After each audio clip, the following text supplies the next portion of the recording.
So guys, நான் இப்போ புதுசாக எடுத்த வண்டிக்கு பார்த்தீங்கன்னா இப்போ தான் ரீசெண்டாக வந்து டிண்ட் வந்து போட்டிருந்தேன். ஸோ அந்த டிண்ட்டோட வீடியோ பார்த்தீங்கன்னா கீழே வந்து ஷார்ட்ஸ்லையும் அண்ட் டிஸ்கிரிப்ஷன்லையும் லிங்க் கொடுத்துருப்பேன். கண்டிப்பாக நீங்கள் போய் பாருங்கள். ஸோ ஸ்டீரிஸ் கார் ஆடியோலேருந்து நான் வாங்கியிருக்கிறது இந்த ஃபாஸ்டாகோடைய பவுச்சு.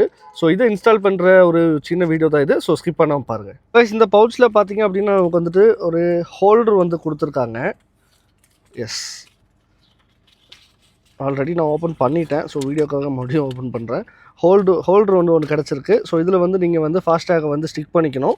ஸோ உங்கள் ஃபாஸ்டாகில் இருக்கக்கூடிய இந்த ஸ்டிக்கரை ரிமூவ் பண்ணிவிட்டு இந்த இருக்கக்கூடிய ப்ரௌன் கலரையும் ரிமூவ் பண்ணி நீங்கள் இப்படி ஒட்டிட்டீங்க அப்படின்னா ஸோ கரெக்டாக அது ஃபிட் ஆகிக்கும். அதுக்கப்புறமா இந்த ஹோல்டரில் நீங்கள் வந்து ஜஸ்ட் கார்டை வந்து இப்படி இன்சர்ட் பண்ணி எடுக்கிற மாதிரி தான் இருக்கும். ஸோ இந்த ஹோல்டர் வந்து நீங்கள் இந்த ப்ரௌன் கலரில் ரிமூவ் பண்ணிவிட்டு இங்கே இருக்கக்கூடிய 3mm டேப்புக்கான ஒரு மேலே இருக்க இன்சுலேஷன் டேப்பை ரிமூவ் பண்ணிட்டீங்க அப்படின்னா எந்த இடத்துல வேணுமோ கரெக்டாக காரோடைய சென்டரில் நீங்கள் ஒட்டிக்கோங்க. ஸோ சென்டரில் ஒட்டினாலும் ரொம்ப மேலேயும் போயிடக்கூடாது, ரொம்ப கீழேயும் போயிடக்கூடாது. டோலில் பார்த்த உடனே ஸ்கேன் பண்ணுற அளவுக்கு இந்த மிரர் இருக்குது பாருங்கள். ஸோ இங்கெல்லாம் ஒட்டினீங்கன்னா உங்களுக்கு வந்து கண்டிப்பாக விசிபிளுக்கான ப்ராப்ளம் வரும். ஸோ அதுக்கு பதிலாக இந்த மிரருக்கு அப்படியே பேக் சைடில் ஸோ இங்கே நீங்கள் ஒட்டிக்கலாம். ஸோ நீங்கள் இப்போ ட்ரைவ் பண்ணுறீங்க, இந்த இடத்துல கரெக்டாக பாருங்கள். ஸோ இப்போ நீங்கள் ட்ரைவ் பண்ணுறீங்க அப்படிங்கும் போதும் உங்களுக்கு மேக்ஸிமம் விசிபிலிட்டி ப்ராப்ளம் வராது. ஸோ இந்த மாதிரி ஒரு ஏரியாவில் இந்த ஐஆர்விஎம்ஸ்க்கு பேக் சைடில் நல்லா மேலேயும் இல்லை கீழேயும் இல்லை. ஸோ ஒரு சென்டரில் ஒட்டிக்கிட்டீங்க அப்படின்னா ஈஸியாக டோல் வந்து இதை வந்து ஸ்கேன் பண்ணிக்கும்.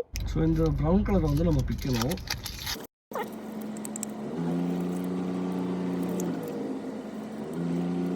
பிச்சுட்டிங்க அப்படின்னா இந்த மாதிரி வந்து விசிபிள் ஆயிரும். நெக்ஸ்ட் அதே மாதிரி இங்கே நம்ம அந்த ஃபாஸ்டாக ஓட்டக்கூடிய ஒரு அட்டையை வந்து இதே மாதிரி ரிமூவ் பண்ணிட்டீங்க அப்படின்னா நல்லா நீட்டாக ரிமூவ் பண்ணிடுங்க, இல்லாட்டி ஸ்கேன் ஆகாது. ஸோ இதே மாதிரி ரிமூவ் பண்ணிவிட்டு உங்கள் ஃபாஸ்டாக் வந்து கொடுத்துருப்பாங்க. ஸோ அந்த ஃபாஸ்டாகோடைய பேக் சைடில் இருக்க ஸ்டிக்கரை இப்படி ரிமூவ் பண்ணிக்கலாம். ரிமூவ் பண்ணிவிட்டு நீங்கள் இதில் வந்து அப்படியே பேஸ்ட் பண்ணிக்கலாம். ஸோ கரெக்டாக பேஸ்ட் பண்ணிக்கணும். ஸோ இந்த மாதிரி நீங்கள் நீட்டாக ஒட்டிக்கணும். ஸோ ஒட்டிட்டீங்க அப்படின்னா உங்களுடைய இந்த பவுச்சு அந்த இடத்துல ஃபிட் பண்ணிவிட்டு ஈஸியாக உங்களால் வந்துட்டு இப்படி கார்டை வச்சுக்க முடியும், எடுத்துக்க முடியும்.